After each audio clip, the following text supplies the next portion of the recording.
Hello there, fellow NPCs. I'm Scythe, and today we're getting back into the house in Fata Morgana, and we are still in door 6, and we are listening to Morgana's horrible tale about her own upbringing, about how she became a witch, but actually she never became a witch. It turns out that all of us, everyone that's been part of this story so far, are dead, and this is the afterlife. We are all ghosts.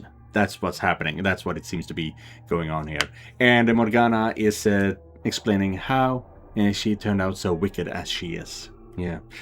Going from saint to be a malevolent person who wants others to suffer for all eternity, essentially. Yeah. Now let's see what we're gonna get here then. Let's go. Without warning, without any time to prepare, the darkness drains away. And a second later, I crash into the stairs, hard. Oh, no! Right at my ear, I can hear the s of the river of blood. The world fades in and out of view, giving way to a very real images of past I never lived. I can practically feel the fire in the eyes of that mad blood banquet's guests. My vision distorts. I can't regain my focus. Whose blood is this streaming down the stairs? Is it hers? Is it mine? Who am I? A saint? A witch? Is what I'm seeing through a lens of clarity? Or madness? Wait, no. I am not her. I am Michelle, no one else. It hurts, doesn't it? It's hard to breathe. Your chest is on fire, your vision is blurry. It's dark, it's lonely, it's scary. It's frustrating, it's disheartening, it's exasperating, isn't it? What you're feeling is exactly the pain I felt. I reach my hand out in a plea for help, which is when I see something I can hardly believe. Ooh, interesting. Both of my arms are covered in gashes, blood flowing from them without end. The raw flesh beneath my skin has been exposed to the open air. Ooh. All I can bring myself to do is scream. That pain, her horrible past, is doing everything in its power to break me. Right, that was the thing. Right now that we have regained ourselves, we know exactly who we are. Now that we're going into her memory, we are going to experience everything that she went through as well. If we didn't remember it, it would just be another story, like door 1 through 4. That 9-year-old girl's sickening experiences are twisting and constricting and crushing me. Why is this happening to you? Are you really that slow, my dear? You're emphasizing with my pain. You're just that kind-hearted, Michelle. You said you wouldn't give up, didn't you? That you would make your way to me. Then surely this won't be enough to do you in. Of course it won't. Mustering up every last bit of strength I can, I begin crawling up the stairs. The red river beats against my open wounds, stinging painfully. The simple act of lifting an arm or a leg is almost unbearably agonizing. The blood dripping from my lacerated arms mixes with the blood already soaking the tower. So this is the pain Morgana suffered. Do you despise everyone, Morgana? Did your resentment at your mother's betrayal, at the people who came seeking your blood, at the Lord who took your life, turn into a hatred for all mankind? Your perception of me is still incorrect, Michelle. My grudge is only against a select few. Think about it, my dear. Of the thousands, millions, billions of people living on this planet, my world is comprised of but a minuscule fraction of that. Hatred for all mankind? No, what I feel is not nearly so nebulous. Although, if I had died still believing I was a saint, maybe I wouldn't have such a well-defined mission. So she stopped believing she was a saint, at least. Are you saying the Lord didn't kill you? Oh my, did you actually think that was the end of my tale? Despite all your big talk, you're afraid of having to suffer through any more of that, aren't you? But you're the one who said you wouldn't give in. So go on, know my pain, without losing your mind. Yeah, let's head out. Oh! Once again, my surroundings crumble. I have no say. I have no chance to object, before I'm dragged back to that repulsive banquet. I reach out, stretching my hand as far as it will reach, but all I can grab is darkness. My bloody body sinks back into the abyss. The pain becomes more than just a memory, eroding away at my consciousness.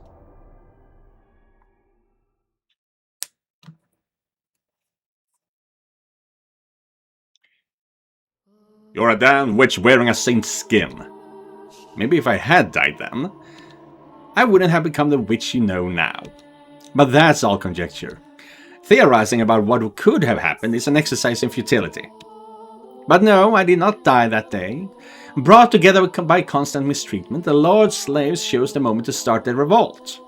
Ooh. When he swung down his blade, someone bumped into him and it was knocked off its course. I didn't have the strength to get to my feet, so I simply watched the chaos unfold before my hazy eyes. It never even occurred to me that I should try to escape. At some point during the riot, a young man, one of the slaves, grabbed me by my bloody limp arm and led me out of the Lord's manor.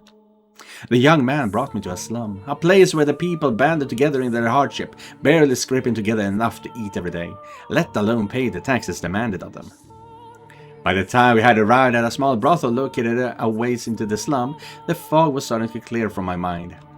I knew where we were, and feeling the gazes of those scantily clothed women, I trembled. In a sense, that was possibly the most frightening I had ever been in my life, despite everything else I had been through. The idea that I had fallen so far I would have to become a prostitute scared me to death. After all, I was a saint, and saints were supposed to retain their purity. Spreading my legs for any man who gave me enough coins would shatter my very identity. As all that was going through my mind, I probably shouted no in protest, because the slaves gave me an exasperated look and told me she hadn't brought me here to become a prostitute. He said he knew someone here, someone I could trust, and that she would give me a room. I had trouble believing him, though. I couldn't trust the word of a prostitute, someone who valued money more than her own body. It was all a trap, I was sure. One day, they would tell me I had to work. Nothing he said would convince me otherwise. Apparently, sensing my mistrust, the slave gave me an apologetic frown and handed me a mirror, saying, "Even if I did, you couldn't get any work looking like that." I could not believe what I saw. That couldn't be my face. It had to be an illusion. There was no way. That was not the face of a saint. It couldn't be. It wasn't real. It wasn't possible. Patches of skin had fallen off my face, exposing the raw red flesh beneath. It looked quite similar to what had been done to my arms and legs, except my face had never been cut before. Looking at myself in the mirror, even I doubted it in my own sainthood. The thing in my reflection was a hellish abomination. It was the twisted face of a witch. And although I was shocked by what I saw, at the same time it answered several lingering questions. It explained why the Lord and his guests had panicked at the sight of me. So, is she suffering from like a plague or not syphilis? I don't think. And it also explained why he had said I was a witch wearing a saint's skin. Over the course of the dozens of banquets I had participated in, my face must have mutated. Twisted into this ugly, sickening, monstrous thing. The sight of what I had become sapped the last bit of willpower from me. Not because I was particularly fond of my face or thought myself especially beautiful, but because it crushed me to see everything saintly about me crumble away. Test from God or otherwise, I didn't have the strength left to attempt to overcome it. Deciding I would rather be dead than struggle any longer, I begged the slave to kill me. Taking one's own life was a sin. If I did that, I would not be able to return to my father's side, and I wanted to ask him why I had been put through such tribulation. But the young man refused. He said, completely missing my intention, that if I persevered, good fortune would eventually find me. He said that if I lived, I would eventually have a chance to get my payback. I had no such worldly concerns, though, but if no one would take my life, I had no choice but to live. I despised life at the brothel. The men who came to buy their services were disgusting buffoons, the kind of people who would think they could deceive God, and the women fawning over them were just as repulsive. That said, I had nowhere else to go, which meant I was forced to suffer that sickening place. But by the time a year or so had passed, my feelings about it had changed. The women of the brothel took good care of me, treating me like a sister. At first, it was just irritating. I was a saint, and how could a saint have prostitutes for sisters? But over time, I got to know them better, grew to appreciate their circumstances and hardships. Despite barely having enough money to keep food on the table, whenever they had a little to spare, they would use it to purchase medicine. Ointments to apply to my arms, legs, and face. And as a result of the generosity, my arms and legs started looking almost human, but nothing had any effect on my face. Occasionally, the slave would drop in to check on me. The other men thought me ghastly and wouldn't get anywhere near me, but he was different. And every time he visited, he would say, "One day, I'll show you the world." Did Jacopo say that? I think Jacopo said that. And to tell you the truth, I was beginning to grow attached to it all. My time at the brothel was probably, all things considered, one of the brighter chapters of my life. There I was neither saint nor witch, but an ordinary human girl. For the first time I felt like my life had meaning beyond my assumed divine purpose. I was beginning to feel kind of happy. And with each passing day, my intractable worldview was gaining a little flexibility. Perhaps I could perform miracles, but that didn't necessarily mean I had to be the daughter of God or a saint. Maybe I was just a regular person who happened to possess some unusual abilities. Ridiculous, isn't it? Despite coming to accept my humanity, I refused to let go of my miraculous powers. They were the last thing protecting what I thought of as myself. But to me at the time, it felt like a very dramatic change of heart. 3 years after the revolt at the Lord's Manor, I had my 12th birthday, for which they threw me a little dinner party. The women all pitched in to bake me treats, and the young slave man was there too. I was happy. I thought that if life could continue on like this, I was fine with not going back to being a saint. But for some reason, happiness always seems to slip away as soon as you got your hands around it.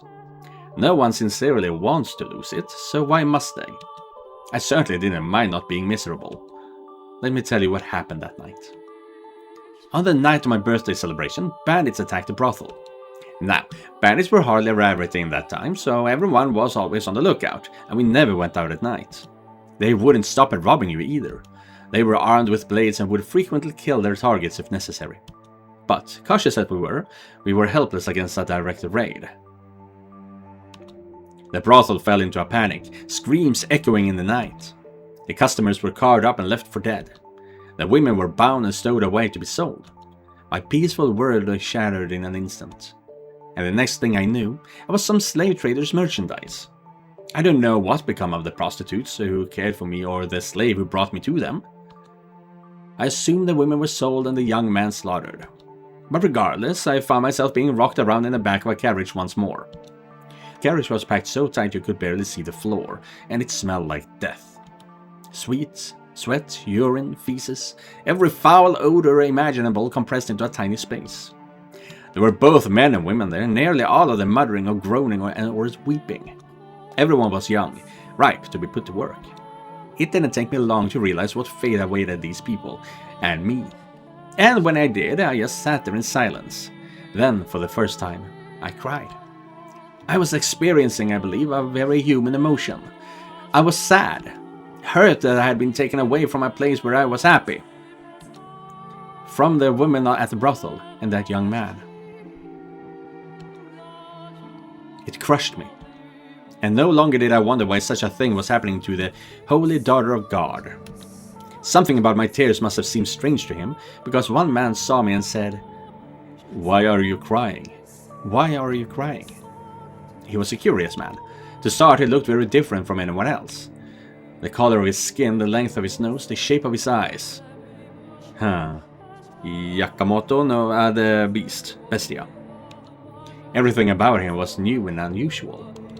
Hesitantly, I replied, "I'm sad because I didn't get the chance to show my gratitude to people that are very dear to me." The man fell silent, looking as though he was deep in thought. I had no idea why he asked me that, but something about him made me uncomfortable, so I couldn't bring myself to ask. Several hours later, the man suddenly stood up. The guards had no patience for anyone stepping out of line, and they didn't look like they would hesitate to kill us either. So unsurprisingly, one at the back of the carriage drew his sword and pointed it at the man. What was surprising, though, was what happened next. The man, his hands shackled like the rest of us, leapt for the guard, slamming his fist into his face and stealing his sword. The entire carriage was in shock. The guards were too stunned to effectively react, so they were quickly cut down. And because the one-man uprising had taken place between cities, there was no one the slave traders could ask for help before they were slaughtered. In the blink of an eye, it was all over. And there was nothing human about what I had witnessed. If I had to describe it, I would say it was as though a wild beast had attacked. The man ruffled through the slave trader's clothes until he found the keys, which he brought to me, ordering I unshackle him. And so I did as he commanded. Once they had enough time to process what had happened, the would-be slaves applauded. Their wretched souls had been saved. And for the moment, I believed so too. When the man's hands were free, he rolled his shoulders a couple of times, made sure everything was in place, and then he began his massacre. Screams of agony filled the carriage, and he ran his sword through the helpless men and women packed inside it. Blood and guts were splattered against every surface, and those who tried to escape did not go far before being mercilessly skewered. It was like a scene out of a nightmare. I was frozen in place, not out of fear, but because my mind had shut down. I couldn't make sense of what was happening, so my mind rejected it. And with my brain having given up, my body was no more than a lifeless puppet. In short order, all the slaves were dead, and I was sitting in a pool of blood staring at the man. He pointed his blade at me and with a little smirk said, "Why didn't you run?" In turn, I asked him, "Why did you kill them?" The smile vanished from his face, and after a few quiet moments of pondering, he replied, "Because I felt like it." "And why haven't you killed me yet?" I asked. To which he gave a curt, "I don't know." Then withdrew his blade and wandered off into the distance. And then I was all alone, surrounded by corpses. I glanced down, and half of someone's face was looking back up at me. Yeah, heavy shit.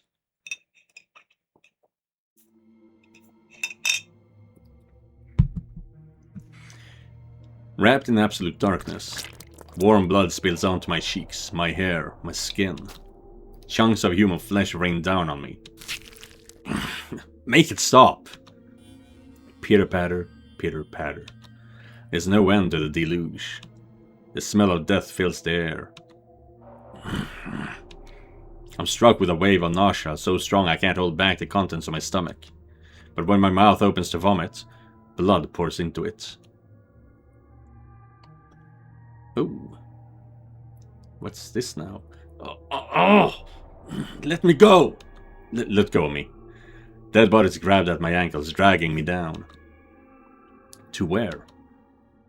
Hell? Or the mountain of corpses? Or to the mountain of corpses? Now do you understand that there was a time, if but briefly, when I was happy, when I felt human emotions? But I wish I never had. If I had remained confined in my daughter of God shell, then I doubt I would have felt so much terror at the sight of death. I can't say anything in response. I can't form words. I feel what she experienced, the massacre she witnessed, the limp flesh piling up around her. Even more than twice her age, it's enough to drive me mad. The fact that a 12-year-old girl had to experience something so unspeakable devastates me. Tell me, my dear, do you pity me? Do you sympathize with me? If you feel bad for me, then you'll remain with me. You'll feel my pain and my despair with me, won't you? The witch's cackle echoes through the pile of bodies. There's not a speck of light. A hideous death lingers everywhere. Helpless to resist, I'm dragged down into a deep, dark ocean. An ocean of blood.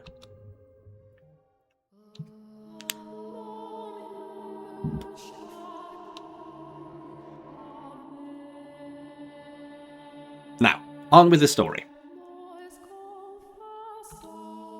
I was at a complete loss for some time after that. I didn't want to return to the city because I knew there was no one left who would take me in. There was only the Lord who had bound me and drained me of my blood. So I wandered the roads, no destination in mind and nothing to defend myself but the clothes on my back. Frankly, I'm rather surprised I wasn't attacked by bandits. After walking for days without food or water, my mind was hazy and my exhaustion at a peak. In the distance, I saw a lake. So driven by my thirst, I turned my unsteady feet toward the water, not caring that it took me off the main road. And it turned out that was the correct choice, because there was a small cottage beside the lake. Smoke rising from the chimney, telling me it wasn't abandoned. Out of sheer desperation, I knocked on the door. No one answered. The door wasn't locked, so I slowly, hesitantly, pushed it open. And beyond it, I found an old woman sitting dead in a chair. The woman was a witch. Oh? By trade, that is. Okay. It appeared she had had a deep knowledge of medicinal herbs, using it to make an assortment of medicines. In her cabinets were dozens of small glass bottles containing dried powdered leaves and crushed berries, among other things. On the fire was a cauldron, liquid bubbling inside. The woman looked as though she was asleep. Presumably, she had passed away of old age, for there was no sign bandits had been rooting through the cottage, and she had a look of absolute serenity on her face. Looking over at the woman's dead body, I didn't cross myself. I envied her. Dragging the woman's body by her feet, I dumped her into the lake. Do you think doing so makes me a bad person? Makes me unsaintly? Well, I didn't have anywhere else to go, and the owner of the coast cottage was no longer of this world. There was no reason I couldn't fill the home in her stead, was there? I deserved to have somewhere I felt comfortable after everything I had been through, didn't I? And so I took up residence in the old witch's cottage, and remained there until my 16th year. By 16, a terrible cynicism had taken root in my heart. I had no trust for people. I shut them out, building high walls around myself. After such a tumultuous, bloody childhood, it was all I could do to protect myself, to keep my young spirit from cracking. Nevertheless, travelers would, on occasion, pay the old witch's cottage a visit, seeking her medicines. Whenever someone arrived, I would cautiously crack the door open, telling them they could trade for whatever they wanted with food and never showing my face. One day, a young man showed up at the cottage. My sister has fallen very ill, and she desperately needs medicine. Melanelli? He was very soft-spoken. There was a distinct kindness in his voice, which I thought unusual, curious. What kind of person could he be? What did he look like? What expression did he make as he spoke? To satisfy that curiosity, I snuck a peek at him through the crack in the door. He was a handsome young man with flowing flaxen hair, and upon seeing me, he didn't flinch back in disgust. He smiled. According to him, his younger sister had fallen gravely ill, and though they had tried a number of remedies, she was still bedridden. The medicines I gave to him had no effect, but he persisted in his quest, visiting me again and again for new combinations to try. He wanted nothing more than to relieve her even the slightest bit of his sister's suffering. And moved by his dedication to his family, I too wanted to do anything I could to help. For the first time in years, my world encompassed more than my small cottage. When the young man came, he would ask not only for medicine, but to go on walks with me. He volunteered to spend time with me, despite my horrifying appearance. It's not healthy to stay holed up inside all the time. You got this beautiful lake right here. What do you say we take a little walk around the shoreline? He said with a smile, taking me by the hand. We spoke as we circled the lakeside. His voice was always soft and pleasant, like a ray of light shining through a crack in the walls.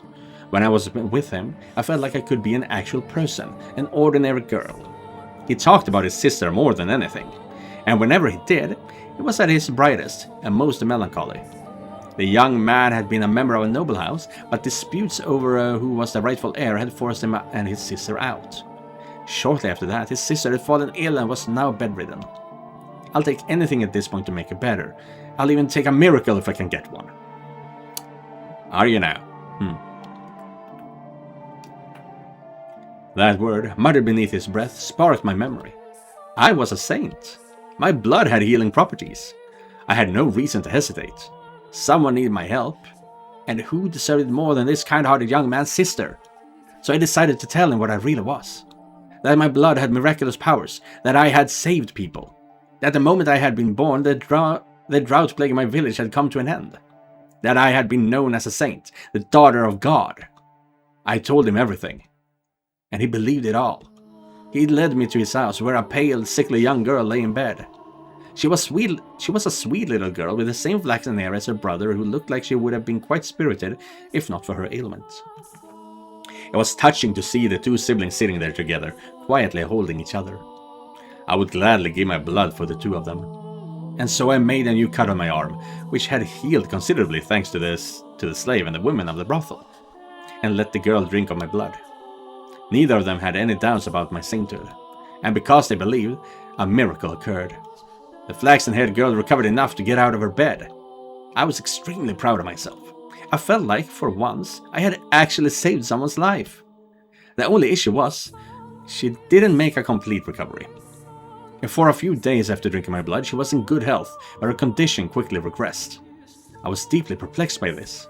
A miracle had undoubtedly taken place, but it was only temporary. Now, though, I believe I can explain what happened. Her recovery was nothing more than a placebo effect caused by her faith. But that's something I couldn't have known at the time. We were all three perplexed, and we were all three disheartened. Nevertheless, I was prepared to give her my blood as many times as needed. Whenever her conditions worsened, the young man came to request more, and never once did I turn him away. On the contrary, I enthusiastically offered her my services. Over time, though, the hope in his eyes began to fade. He asked me on fewer walks, and he seemed hesitant to look me in the eye. I assumed it was out of discomfort, out of guilt, out of shame about asking for blood. But I didn't think his concern were for me, rather himself and his sister. As I mentioned earlier, blood was considered unclean in our time.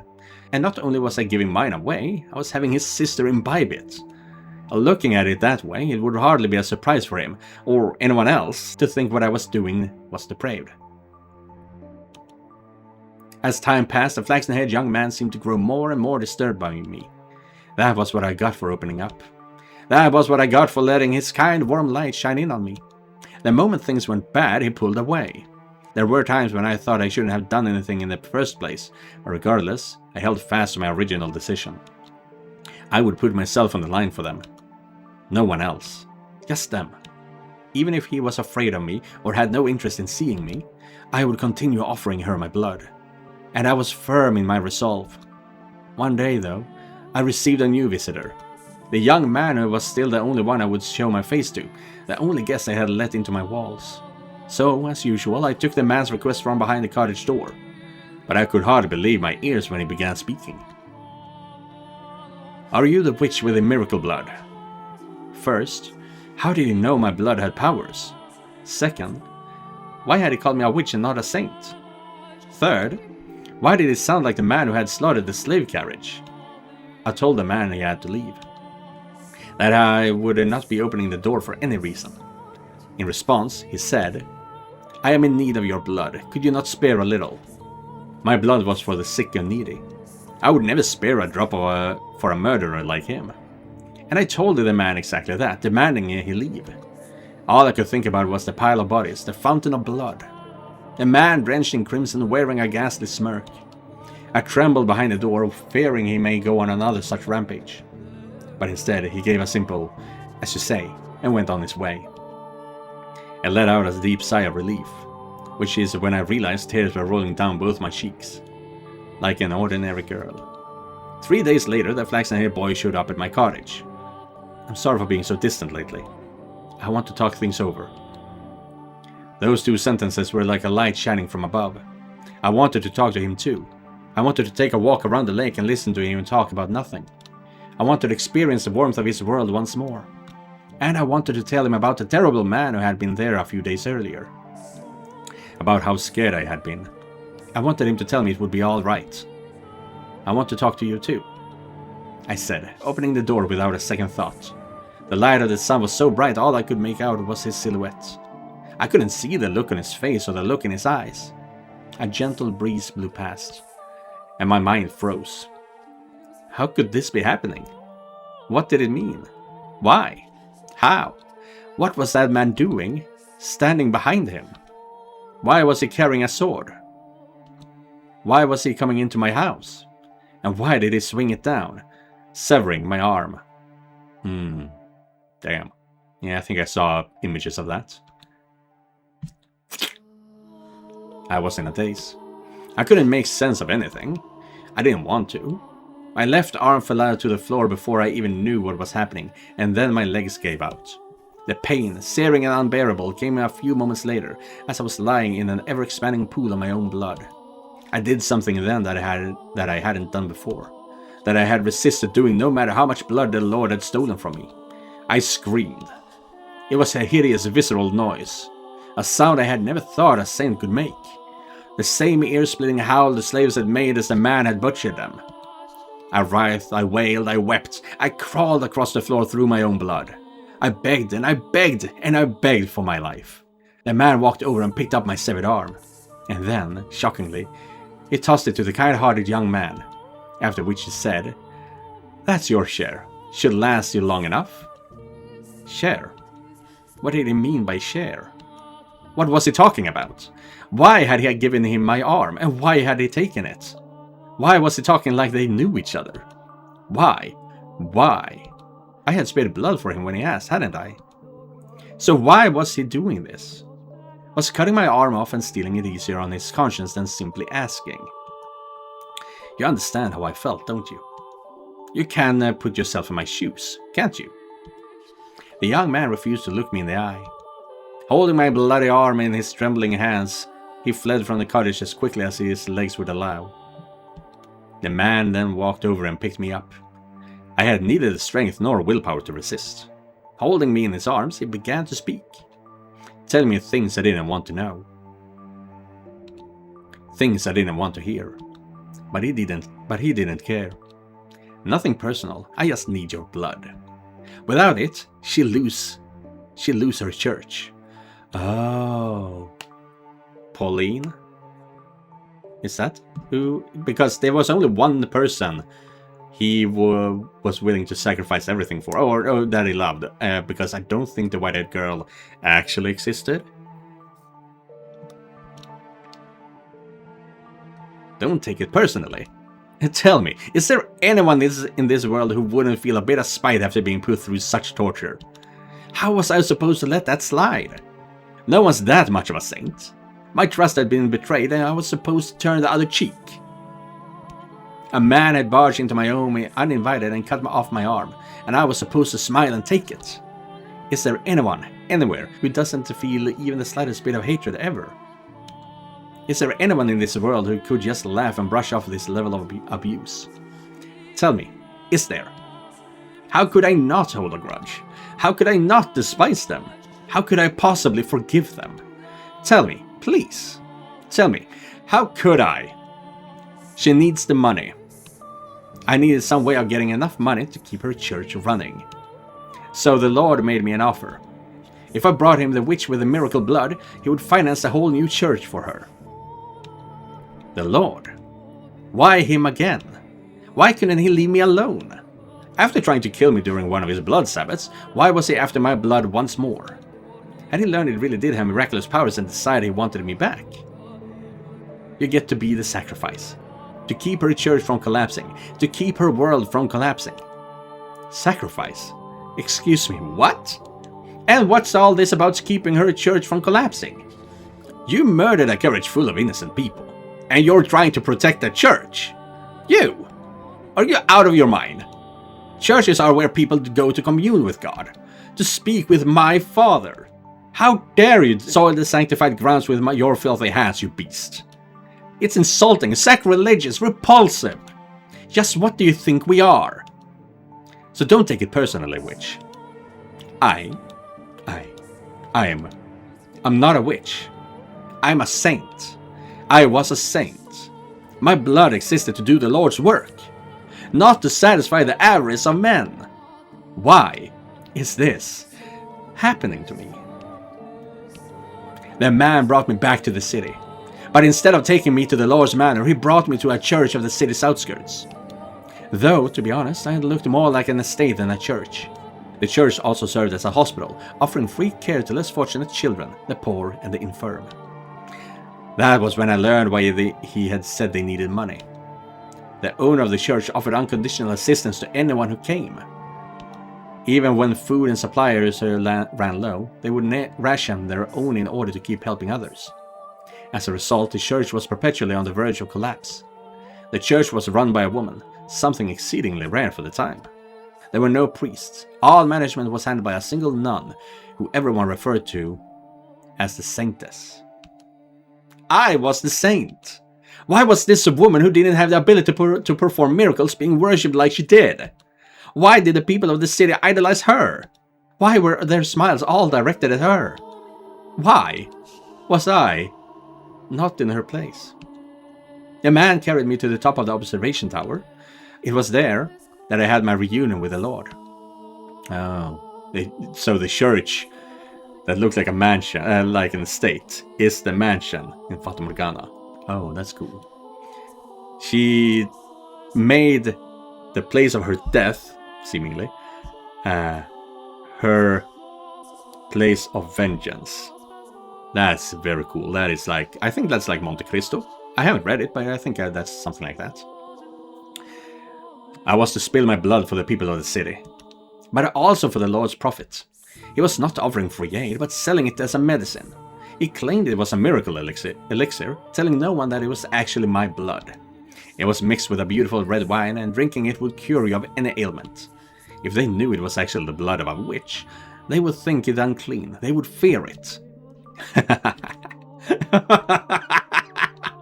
I remained in prison for a long time. In the beginning, the swordsman guarded me. Though before long, the flaxen-haired young man showed up as well. Presumably one severed arm wasn't enough to keep his sister healthy for long. In listening to their conversations, I learned that, to ensure no one else could get in, the observation tower was sealed with 3 locks. The Lord, the swordsman, and the young man each held one of the keys. Ooh. So Jacopo is the Lord? That can't be right. Did the slave turn into a Lord? If that is true, that is fucking insane. That's amazing. I was their secret, locked away in the tower for them to drain the blood away from wandering eyes. Time went on and I grew progressively weaker. I lost the will to eat and the will to live. My only view from the tower was the clouds through a window high up on the wall. Occasionally, a pigeon would fly in. Sometimes, a butterfly. And I would glare in envy as it fluttered around, free to come and go as it pleased. And soon, it was spring.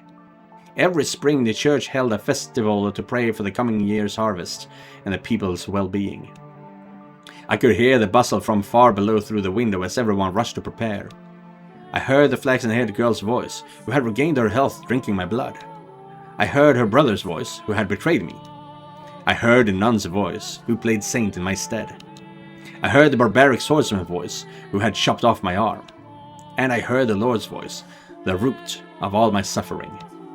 I heard people praising the saintess, though I, the true saint, was locked in the tower. I heard people thanking the Lord for his generous donations and miracle medicine, though it all had come from me. Propped up on my suffering, they shared and clinked glasses on my blood wine.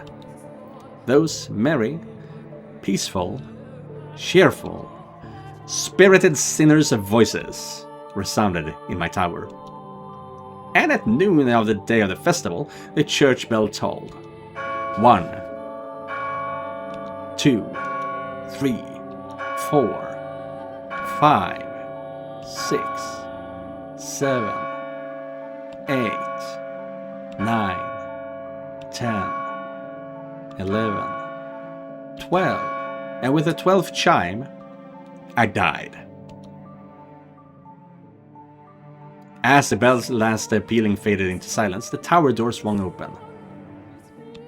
Standing on the other side of it were the 3 men. They must have wanted to drain a little more from me to use in the feast. But they arrived at the worst possible moment. A flaxen-haired young man was the first to express his consternation. Why?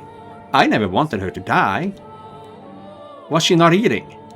The Lord gave me my corpse a casual glance and said stone-faced, "Seal the tower off. Understood? No one finds out about this." How can you be so calm? Do you understand what you've done? Pinning the blame on me. How nice it must be to be able to distort a reality with panic. The swordsman, who had been silently observing the Lord and the boy conversing, interjected. You're just as guilty as any of us. Not only did they not mourn my death, they argued over whose fault it was. There was no regret, no remorse. The young man muttered absent-mindedly, I never wanted her to die. What did his intentions matter, though? It was his betrayal that had ultimately tethered me to this mansion. But the fact that he didn't grieve my death, and instead squabbled amongst themselves like filthy rats, was the final straw. How could I not despise them? I don't believe I actually had the power to perform miracles when I was alive. It was all faith, the illusion of belief. I was neither a saint nor a witch. The blood wine was only effective because people placed their faith in their other saints. I was only ever human. But then, in that moment, an actual miracle occurred. My father bestowed upon me his power. Or perhaps it was the devil who lent me his strength. I was looking down upon my own dead body, my own wretched self. There was nothing beautiful about the pile of bones I had become. I could almost smell the rotting flesh. That was once a saint. I laughed at the thought. It was absurd, ridiculous, and infuriating. They would pay.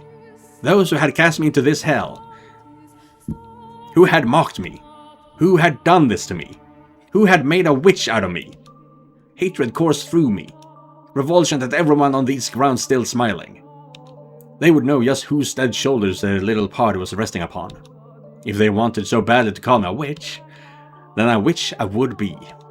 I would kill them, every last one of them, place a curse on their souls. And so I made my wish. Most people might consider it a curse, but to me it was most certainly a wish. And my father, or maybe the devil, granted that wish. From the garden, there rose a scream. The flaxen-haired young man knew the voice better than anyone. He went deathly pale, darting down the spiral staircase until he reached a window. A young girl was on her knees, vomiting blood in the grass. The young man let out a yelp as he descended the remainder of the staircase. As soon as he reached the garden, he lifted the girl in his arms, but she had already perished.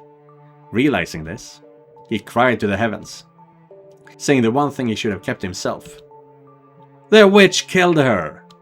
The blood of the witch killed my sister! That wine you're drinking is no medicine.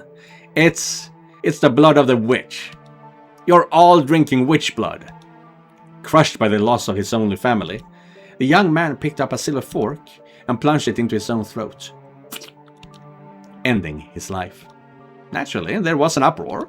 Goblets of wine crashed against the earth in rapid succession, as the people holding them fell to the ground and vomiting or convulsed. The nun was the first target of their outrage. What she had claimed to be medicine had turned out to be blood, an unclean substance. The blood of a witch, no less. A servant of the church, a servant of the Lord, had given her followers blood to drink. And at this, their indignation surged uncontrollably. The people surrounded her, tying her up and throwing her to the ground. As they prepared to inflict righteous justice upon her, the swordsman soared down the stairs and into the garden, plunging his blade into anyone standing near the nun. If that's Giselle, I'm gonna be very upset. The cries of agony ringing through the church grounds were ear-splitting. It was no longer a place of God, but hell on earth. Hell built up by the hands of man. Hell painted red with the blood of their brothers. The people armed themselves with anything they could find and they went after the man. As much of a beast as he had may been, he stood little chance against such numbers. It is the fate of a beast to be exterminated by those he terrorizes. And once he was gone, the nun had no one left to protect her. She too was consumed by their frenzy. All that remained was an inextinguishable inferno. Hysteria and despair. A madness and outrage, and no outlet for it. It was a revolt that made the slaves' uprising the Lord's manor look like a game. Eventually, their rage found a new target, the Lord. It was only natural, for he was the true villain. He was the one who had given money and the witch's blood to the church. He was the one who had profited of it. And above all, people often resented those who stood above them, particularly in times of unrest. The city resounded with cries for the Lord's head, and he looked down upon it all from the safety of the observation tower. He could do nothing but watch as his domain burned. I can only imagine how painful that must have been. But before long, having seemingly have made his peace, he began descending the spiral staircase. He opened the door at the bottom, revealing himself to his people. But before the door had swung all the way open, before he had a chance to say his final words, someone ran a blade through his chest. With that, the raging furor mostly settled down, but it was hardly the end of the destruction. Mere days later, a plague befell the city. Dreadful black spots covered the flesh of the infected. They writhed in pain, screaming and vomiting blood. Ghastly howls echoed through the streets, as though the whole city had been possessed. It became a cursed land. In the diseased haze, the people muttered again and again. "We have been cursed by the witch." In less than a week, the entire city was dead. My body was left abandoned at the top of the observation tower. And as if to seal the curse away, in their final days, the people shuttered all the windows, wrapping the house in darkness. It's possible. That was no miracle either. You can easily explain what happened to them. Locked away for so long in that dirty tower, maybe I caught some kind of disease. And then, when the people drank my blood, they too were infected. Hardly anything out of the ordinary about that. The first to die, the girl, had already been ill. Her body merely chose the worst possible time to yield to her ailment. That was all that had happened. Indeed, it was nothing more than a fluke. An improbable stroke of luck.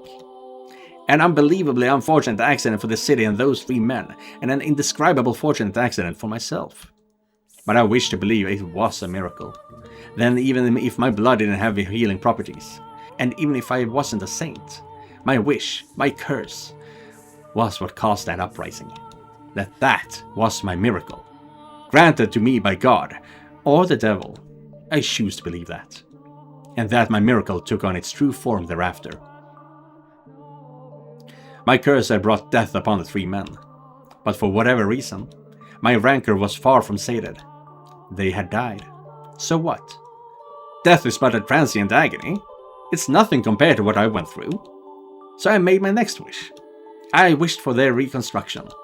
I wished eternal suffering on their souls. I wished to trap them in a never-ending cycle of pain and hatred. This was my wish for the flaxen-haired young man. He treasured his dear sister, and he desired a quiet life. So I wished for him to have just that. And I wished for his dearly beloved sister to love him more than anything in the world. For his world to be destroyed by love gone too far. This was my wish for the beast-like man. He was conscious of his tendency for violence, and he yearned to be more human. So I had his inner beast toned up just a little. I saw to it that he would never be human, so he would never have the peace he so desired. My wish for the Lord was more straightforward. He seemed to have a great affection for wealth and authority, so I ensured those were the only things he could ever have. Who needs love or friendship when you could be drowning in power? Once he had lost everything, his solitude would be his only companion. Wishes can come true. As long as you always hold fast. Never stop wishing. Never surrender. They can come true. Eternal suffering on all their souls. An endless cycle of reconstruction and unavoidable tragedy. Tell me, my dear, do you sympathize with me? Will you curse them with me? Will you take my hand? And revile them with me? Are we gonna make a choice here? I don't think so. This time, when my body crashed into the tower's stairs.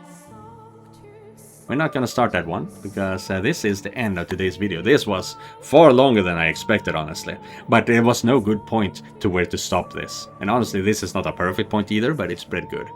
So yeah, that is very interesting. I really enjoy this story. I wonder, however, was the first 4 doors necessary? First 3 doors, actually. Maybe it wouldn't have so much impact if we had only had Morgana's tail, essentially. So maybe. But yeah. Thank you guys for watching, and thank you Joseph for donating directly to my Ko-fi page. If you guys want to help me out, you can do so by clicking the link down in the description. Don't forget to like and subscribe, and I'll be seeing you guys in the next one. Goodbye, everyone.